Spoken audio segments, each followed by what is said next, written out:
Well, thank you for taking the time. Aside from doing press, how's your day going so far? Good. How about you?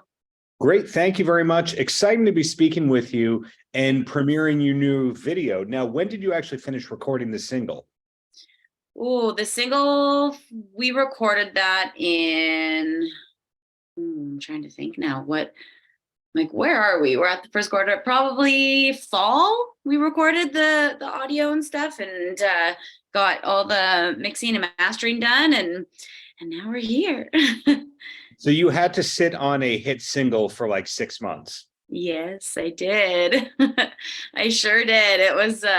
I mean, it was tough, but I was excited about the project and the release, so it was kind of easy to hold on to for that sake because I wanted everything to like have a good team and behind the song, and I wanted the release to go successful. So, yeah. Was Pretending written as a one-off or as a batch of songs?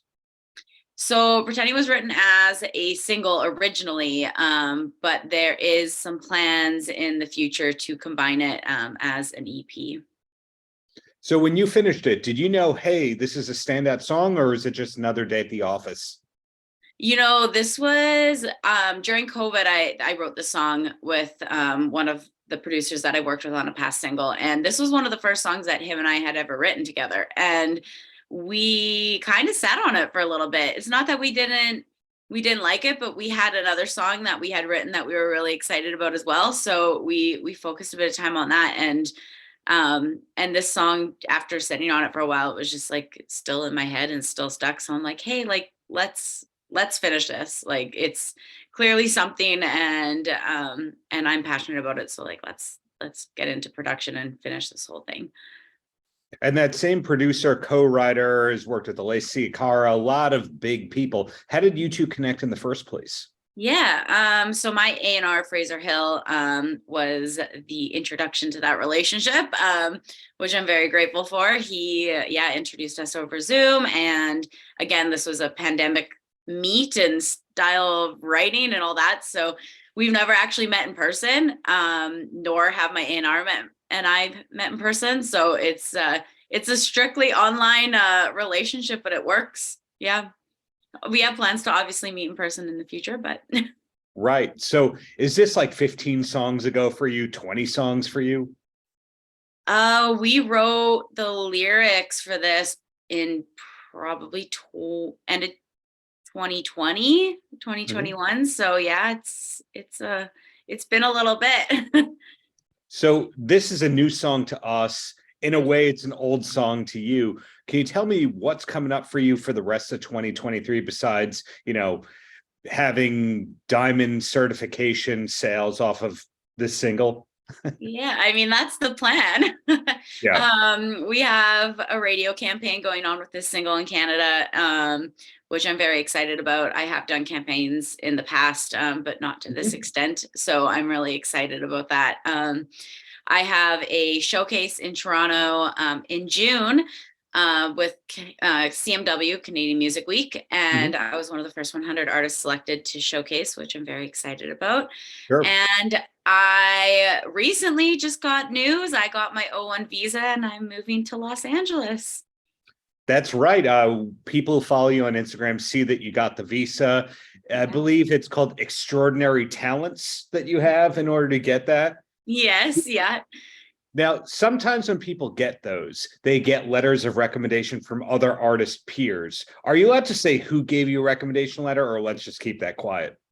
I wasn't told I'm not allowed to. So so yeah, I mean, like I had a lot of people that are already on my team I reached out to because I want it to be as genuine as possible. So a lot of people that I'm currently working with wrote letters, as well as people that I am friends with in the US, and people that I've actually never even met in person in the US that just wanted to help me out. So I'm very grateful for all the support that I've gotten through all the people that supported this application process, because it was a very long, daunting process. So I'm glad that it's over and I'm kind of able to go start my journey in LA.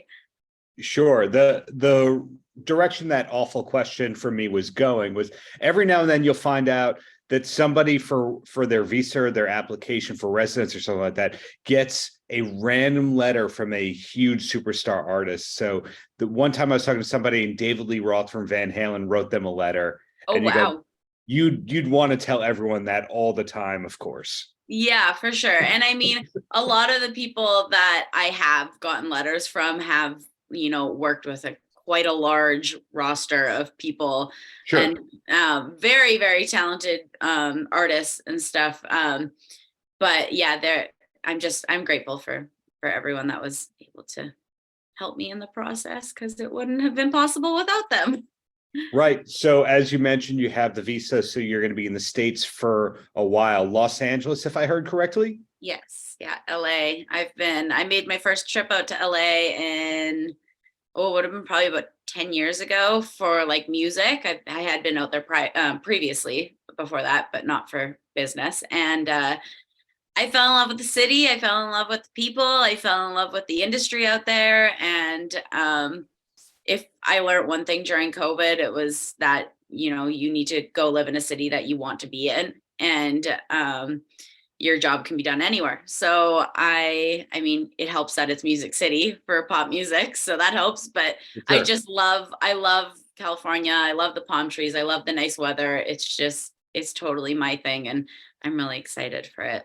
Totally hear you. When you want to get out of that New York or Canadian weather in the winter, you look for the warmer places like your Californias, your Floridas, etc. So smart thinking from this guy. Well, 2 quick questions, and then I'm going to let you roam free and then go back to listening to Pretending over and over and over again, because it's so damn catchy. Thank you. I really appreciate that.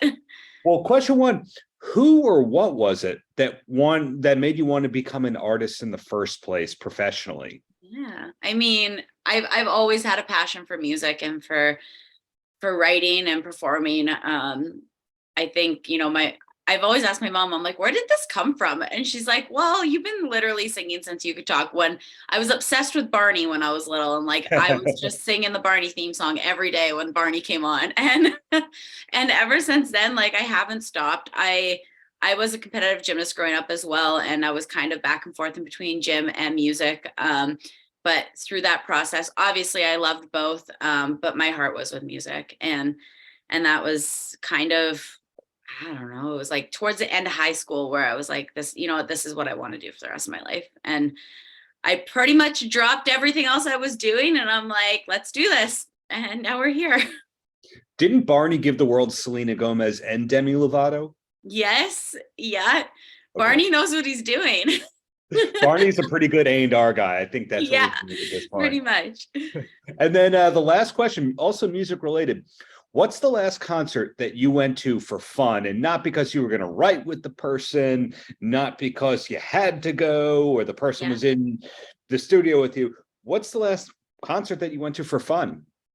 Ooh, I think the last one that I was at for fun, I mean, it's hard to say because like I was in Edmonton for the Junos, and like, that was business, but like I love what I do and it's fun. So like I could say that, but I would say like all work related stuff aside, I think it was Thomas Rhett in Regina, Saskatchewan. So you also can get behind the country, not just the pop, not just the rock. Yeah, I mean, like I love pop music. Country isn't my like go-to top of the pick kind of thing, but music is music in my ears, and I love it. And I have a place in my heart for everything, but professionally and for my career, definitely pop. Yeah. And the last actual mini question before I let you go, will people in LA and or New York be seeing you performing Pretending live in the near future? I sure hope so. That is definitely in the plans to have all the shows going in LA and Toronto. And like, even though I'm moving to LA, I want to keep my Canadian side of me. That's really important to me, and keep all the things growing in Canada as well. So it's going to be happening in both countries, and I'm really excited for that. It's going to be really good. Fingers crossed that's happening soon. Thank you for the opportunity to premiere the video, and just looking forward to whatever's coming next from you in the near future, Shayla. Thank you so much. I really appreciate it. Paltrocast.